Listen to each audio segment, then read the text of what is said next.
Hey, what's happening, guys? Today we're going to talk a little bit about DMR, which is a digital radio standard that's used not only in ham radio, but it's used in businesses and stuff as well. Originally, it was created by Motorola. It was called Moto Turbo, but it was adopted into the standard that is simply known as DMR. Now, this video is going to be mainly about how to program your DMR radio.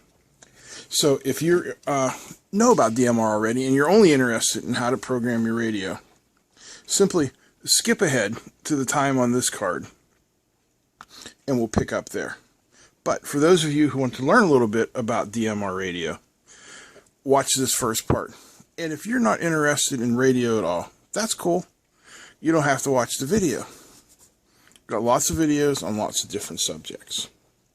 Alright, so these two radios look similar. I mean, don't worry about different brands, different antennas. They are both, I believe, 5-watt handheld FM only radios. Now this one is VHF and UHF. This one is UHF only. But that's not where the difference lies. The difference lies that this one is analog only, and this one is analog and DMR. So let's talk a little bit about DMR and how it differs from regular analog radio. Now, just keep in mind that underlying everything, these radios behave in the same way. They pick up your voice through a microphone, they modulate it onto a carrier wave, and they transmit it using radio waves out into the ether, where it's picked up by another radio, demodulated, and the audio comes out of their speaker. But how it's done is entirely different in these different radios. So, again, what we're talking about here is DMR. And it was adopted by ETSI, which is the European Telecommunications Standard Institute, in the early 2000s. Now, like I said, it's still an FM radio. It's an FM transceiver, but the signal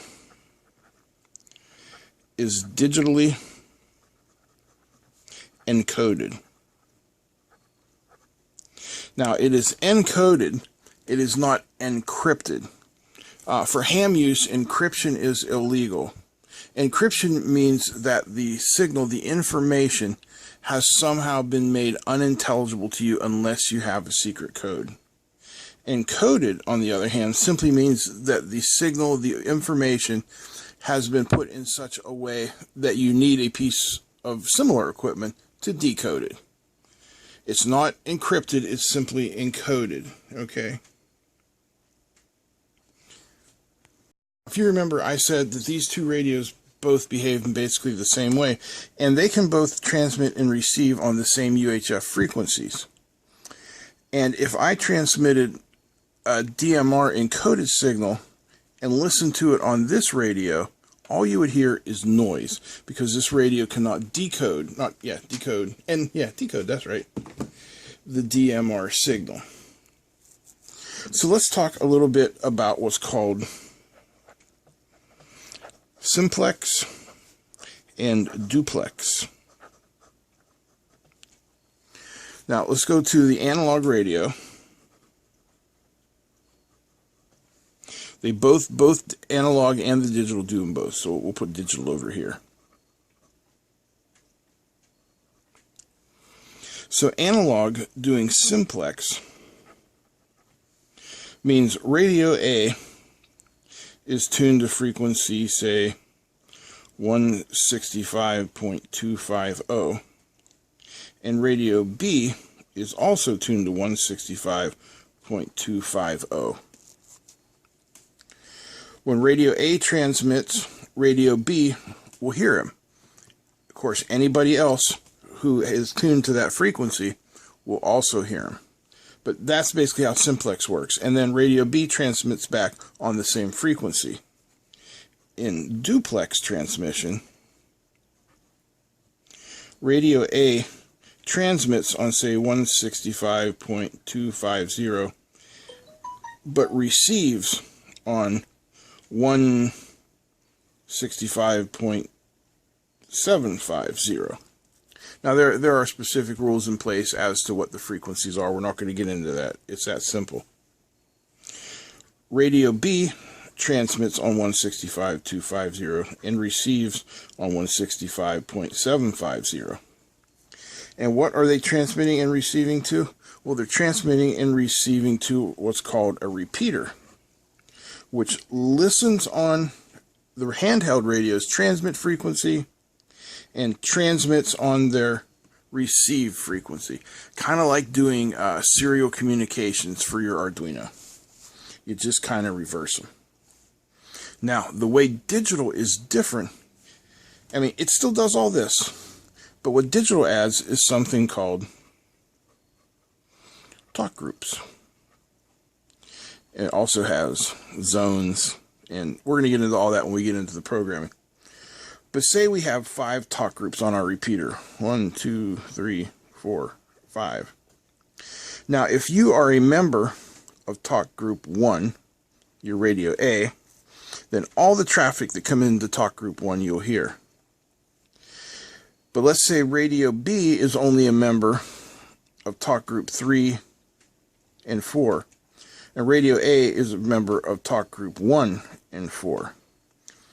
So if radio A is transmitting and listening in talk group 1, then B is not going to be able to hear or talk to them. But where they can is where they are both in the same talk group.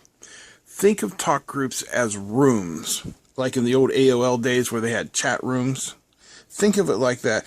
Your radios have to belong to the same chat room for them to understand each other. All right? I hope that made some sense. If you have any questions, put them in the description down below, and I'll see if I can't find some better descriptions of how DMR works. This is just a very simplified explanation of how it works so that you get a basic understanding of it. All right, now we're going to talk about how to program your radio to work with these talk groups. And this is specifically for DMR. I'm not telling you how to do D-Star or Yaesu System Fusion. Those are different digital standards. We're only talking about DMR. All right, now that we got the preliminaries out of the way and you understand about DMR radio, I'm going to show you how to program your radio, which is known as writing a code plug. Now, this is specifically for this radio, the TYT MD380, which is one of the most popular radios out there because it's really low cost and it does the job very well. But what goes into here will go into all your DMR radios. They're all going to need the same information. So while your software may look slightly different, the information required is going to be the same. So when we go in, and we're going to do this on the computer, I just want to explain to you what we have here first. We're going to go into, it's called TYT Tools, I think. Anyway, it's the programming software for this. We're going to start in the General tab. And that is where we're going to tell the radio who it is and who you are. So we're going to set radio name to whatever you want to call your radio. Like I just call this MD380 because that's the model of the radio, which I'm pointing at, but you can't see because it's off screen. Now here's the first very important piece of information. Radio ID. And for that, you're going to need a DMR ID number, which you can get by going to radioid.net, and I will put a link to that down below. So it's just going to be, I think it's a 6-digit number. Might be 7, might be 8, but whatever. That is your specific identifier number. It's like your fingerprint for DMR. It will identify you to the network and allow you access within the network. And it also allows one of the nice features of DMR radio when you're talking to somebody, their call sign, and depending on the radio, maybe where they're at will come up on the screen as well. So that's under the General tab. All right, next we're going to have our steps, basically. And there's 1, 2, 3, 4 steps to setting up your, I'm going to call them contacts, talk groups. Your rooms, let's call them your rooms. There's 4 steps to setting up your rooms, okay? So the first one is setting up your digital contacts.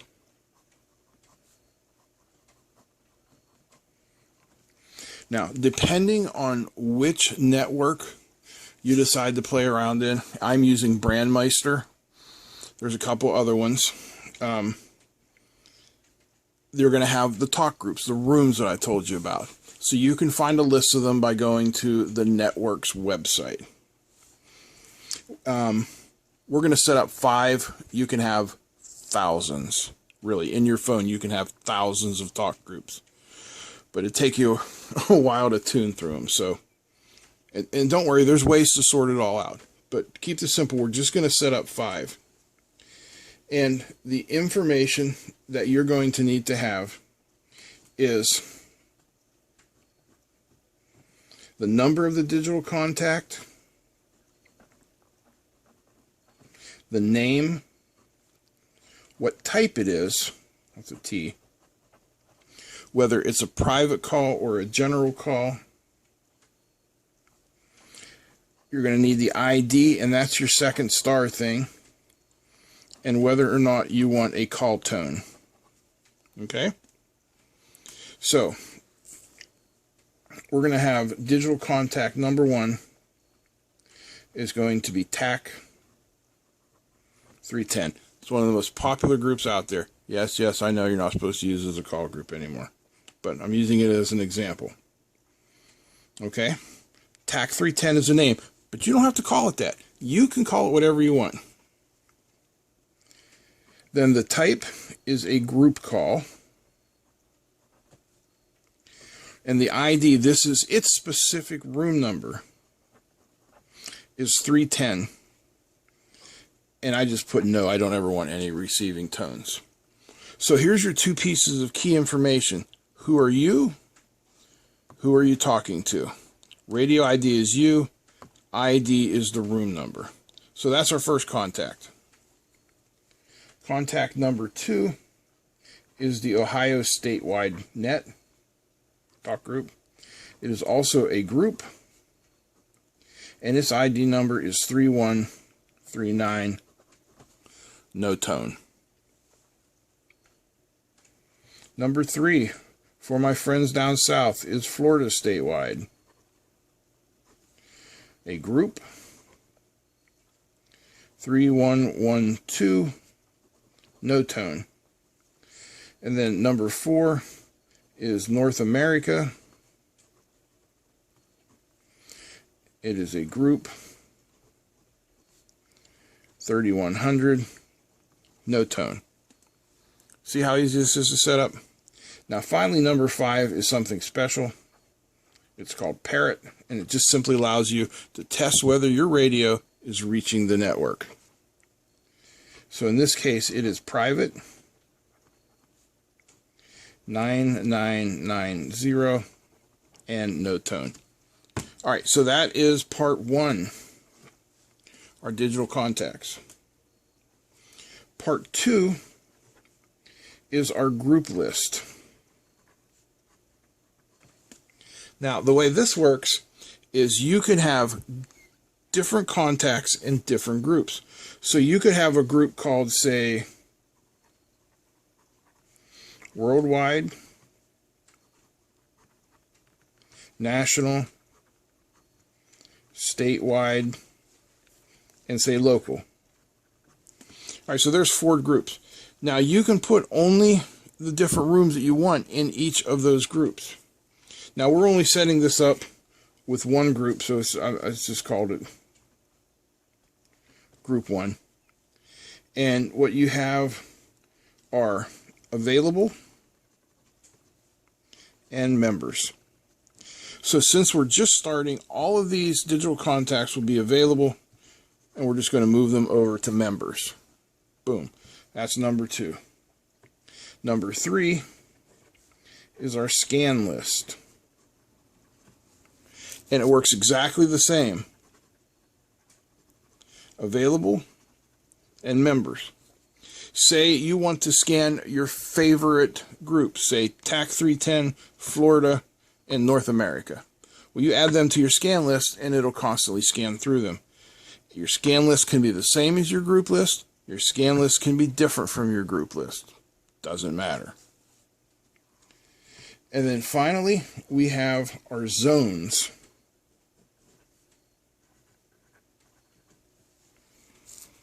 And you can have up to 16 different zones, I believe. And each zone can have its own digital contact, or can have its own group list and its own scan lists. So see how you can end up having thousands upon thousands of contacts. All right, I hope I didn't give you too much information. Let's go over to the computer and we'll put it in and I'll show you how easy it is. All right, over to computer now. We have the program open to program. The software open to program our radio. And it is the CPS software for the MD380. Again, if you have a different radio, this may look different, but you're still going to have the same things. You know, we're going to have our digital contacts, our group lists, our zone, our scan, and our channels. So, let's start off with our general setting. You're going to need to give your radio a name. I mean, you can call it whatever you want. So we'll just call it MD380. And then you need to put in your DMR ID right here. This is very important. If you don't do this part, you are not going to be able to transmit. The rest of this stuff we can just skip over. There's the intro stuff down here. If you want, you can put in your call sign and things like that. So now we're going to skip all the way down here to digital contacts. Okay? And we're going to put in those contacts that we talked about. So we're going to have 5 contacts total. Just hitting the add button. And we're going to start here. Contact number 1 is TAC 310.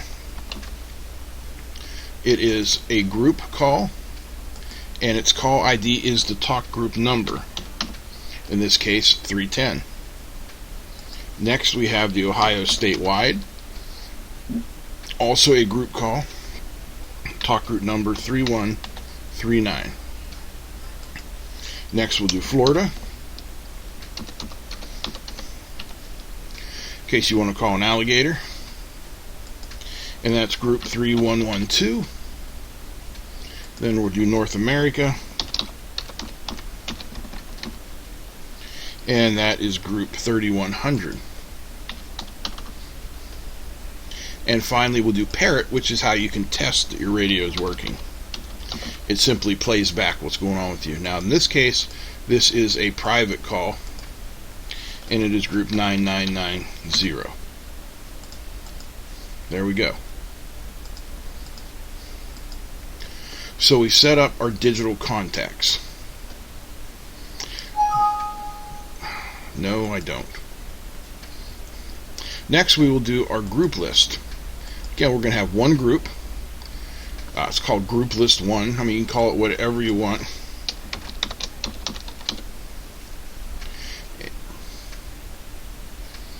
Okay, that's odd.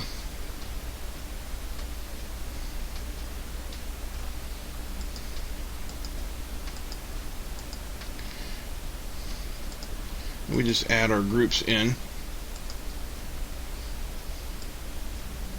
I'm curious why parrot doesn't go in there. Probably because it is a private and not a group. Okay, yeah. Good, so that's done. Next we have our zone. We have zone 1, but we haven't set up any channels, so we don't really have anything to do there yet. Then we have our scan list. And again, we don't have any channels, so now we need to set up our channels. We're going to have 5 channels here.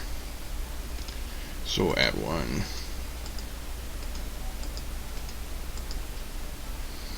Okay, so channel 1. It is a digital channel. Now this is how to set up with the a hotspot, jumbo spot, a zoom spot, whatever. If you're setting this up to work with your repeater, you're going to need to know your repeater's frequencies. Okay? So, digital... Go away. Alright, we want to set our power level to low. Our first channel is TAC 310. And for me, we are on 438.12345. Same here. And our admit criteria is channel free. This way you're not jumping in on top of anybody else. Okay? Now over here we have contact name, 310, group list, my list. There we go. Now, channel 2, we come in here, do the same thing. Power low. Channel 2 is Ohio. 438. 438. Admit criteria, channel free. Contact name, Ohio. Group list, my list. Boom. See how easy that is? Channel 3 is Florida. So come in here and put in Florida.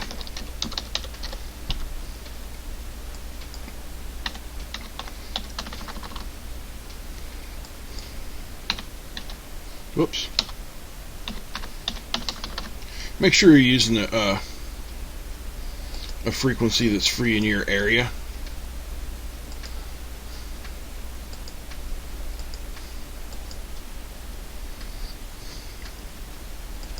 Channel 4 is North America.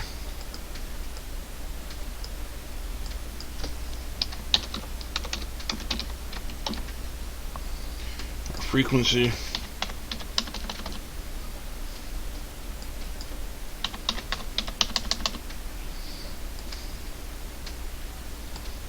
Channel free. Now these other things we're not even going to worry about.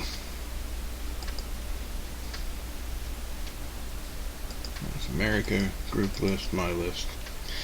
And finally channel 5, which is Parrot.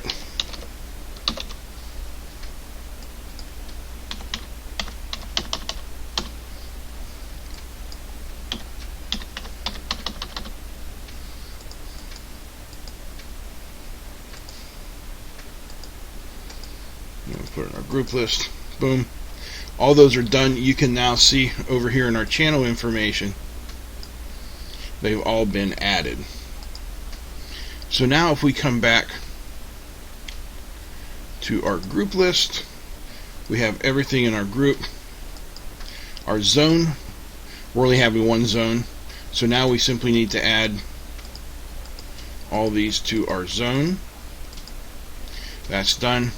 And our scan list, anything that we want to add to our scan list, we put in the scan list, just like that. Now I'm going to save this as an RDT file, which is a code plug file.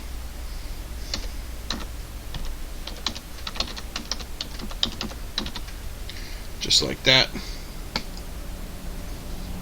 And you can close these windows out, leave them open.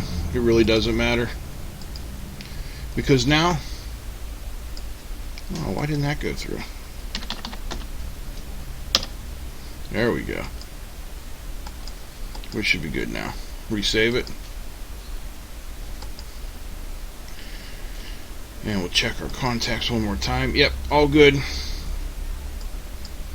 All we have to do now is write that code plug by clicking up here. So the red arrow is the right, pointing to the phone. The yellow arrow is the read going away from the phone. Alright, our radio is programmed. We can fire it up.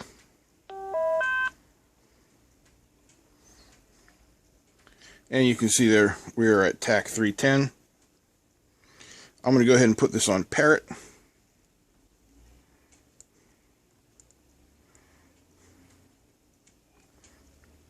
Which for me is channel 9. And we'll give it a test. 1, 2, 3, 4, 5, 6, 7, 8, 9.